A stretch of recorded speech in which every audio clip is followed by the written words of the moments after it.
I believe I can fly. Mahigpit yung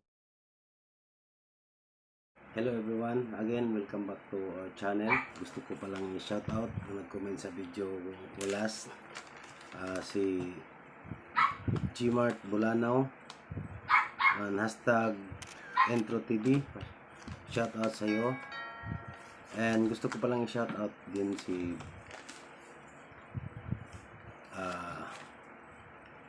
Bobsid TV, no? Bobsid TV. So sa comment niya, makikita nyo, boss, patulong naman. May power naman yung box pero di na mag-green. Hinintay ko kahit 30 minutes, di po mag-green. Pero may power po, kulay red. Ayaw lang mag-green. Salamat boss. Sana mapansin nyo po. Okay, shoutout pala kay Bobsid TV. So, bago natin sagutin itong katanungan mo. So bago lang pala sa channel natin, huwag niyo naman kalimutan mag-like, comment, and subscribe. Pindutin niyo ang notification bell at saka pindutin yung all para ma-notify kayo ni YouTube pag may upload tayong bagong video. Okay? Good luck. Okay. Para kay Boss Bobsid TV. So, i-explain ko muna bago gawan ko ng demonstration, no? So, unang gagawin nyo, ulitin ko, may power naman yung box pero di mag-green. Hinintay ko kahit 30 minutes, di po green. Pero may power naman, kulay red. Ayan. Okay. So, ang gagawin nyo dyan, una, kasi naka-encounter na ako ng customer, no? Nagreklamo doon sa tindahan ko. Sabi niya, bakit magkulay red tapos mag-green? After mga 5 minutes, bumalik yung red, yung green ayaw na.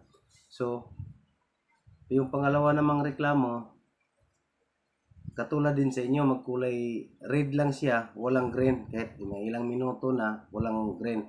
So, ang sanhi pala niyan, posible yan yung sa adapter ng TV nyo, no? Ipakita ko dito, yung adapter ng signal box nyo pala, yun ang palitan nyo. Masubukan nyo rin kasi lalo na pag laging nahulog yung adapter ng signal box nyo, posible yan magka-short circuit. So kaya ang mangyayari, magkulay red lang siya, hindi na mag-green kahit mataas naman yung quality. Hindi kaya subukan nyo sa ibang o kapitbahay ka, mag-anak nyo, pasubukan nyo. May palabas naman, bakit sa inyo wala?